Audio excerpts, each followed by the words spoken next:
Welcome once again, my friends, and thank you for stopping by to listen to an old storyteller. Today we have a story from Canada, and the title of this story is Rabbit and the Moon Man. Once, long ago, Rabbit lived with his old grandmother deep in the Canadian forest, far from all other people. He was a great hunter, and all around, far and near, he laid snares and set traps to catch game for food. It was winter, and he caught many little animals and birds. He brought them home daily to feed himself and his old grandmother, and he was well pleased with his success. But after some weeks had passed, he was unable to catch any game. He always found his traps and snares empty, although many tracks were always around them, and there were many signs that animals were prowling about. He knew that he was being robbed nightly, and that a thief was pilfering his traps. It was very cold, and the snow lay deep in the forest, and Rabbit and his old grandmother were in dire need of food. Every morning Rabbit rose very early and hurried off to his trap, but always he found them empty, for the thief had been ahead of him. He was greatly puzzled, for he could not think who the thief was.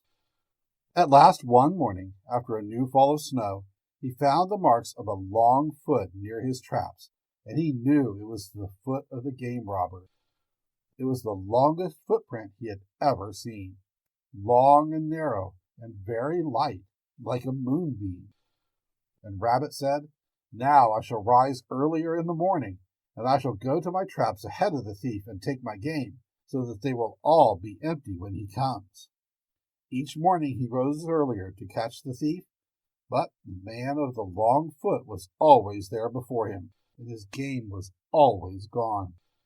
No matter how early Rabbit got up, the thief was always ahead of him, and his traps were always empty.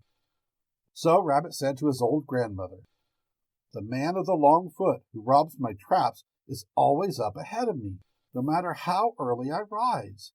I will make a snare from a bowstring, and I will watch all this night, and I will surely catch him." He made a trap from a stout bowstring and set it beside his snare, and took the end of the bowstring some distance away to a clump of trees, behind which he hid. He hoped that the thief would step into the trap. Then he would pull the bowstring and tie him fast to a tree. He sat very quiet, waiting for the man of the long foot to appear. It was moonlight when he set out, but soon it grew very dark in the forest. The moon suddenly disappeared, but the stars were all shining on the white snow, and there was no clouds in the sky, and Rabbit wondered what had happened to the moon. He waited very still, and a little frightened in the starlight. Soon he heard someone coming, sneaking stealthily through the trees. Then he saw a white light which dazzled his eyes. The light went towards the snares until it stopped just at the trap Rabbit had set. Then Rabbit pulled the bowstring, closed the trap as he had hoped, and tied the string fast to a tree. He heard sounds of a struggle, and he saw the white light move from side to side, but he knew that he had his prisoner fast, and that the man of the long foot was caught at last. He was much afraid of the white light, and he ran home as fast as he could and told his old grandmother that he had caught the game robber in the trap, and that he did not know who he was, for he was too frightened to look. And his grandmother said, "You must go back and see who it is, and tell him he must stop robbing your snares." But Rabbit said, "I do not want to go until daylight, for the moon has gone down, and the forest is very dark." But his grandmother said, "You must go." So poor Rabbit, although he was very frightened by what he had seen, set out again for his traps. When he drew near to his snares, he saw that the white light was still shining. It was so bright that his eyes were dazzled, and he had to stop far from it. Then he approached nearer, but his eyes soon became very sore. There was a stream flowing beside him, and he bathed his eyes in the cold water, but it brought him no relief, and his eyes felt hot and red, and tears fell from them because of the dazzling light. Then he took great handfuls of snow and threw snowballs at the light, hoping thereby to put it out. But when the snowballs came near to the light, they melted and fell down like rain. Then, with his eyes still smarting, Rabbit in his rage scooped up great handfuls of soft black mud from the bottom of the stream, and forming it into balls, he threw them with all his force at the white light. He heard them strike something with a dull thud, and he heard loud yells from the prisoner, the man of the long foot, behind the shining light. Then a voice came from the light, saying, "Why did you snare me? Come and untie me at once. I am the man in the moon.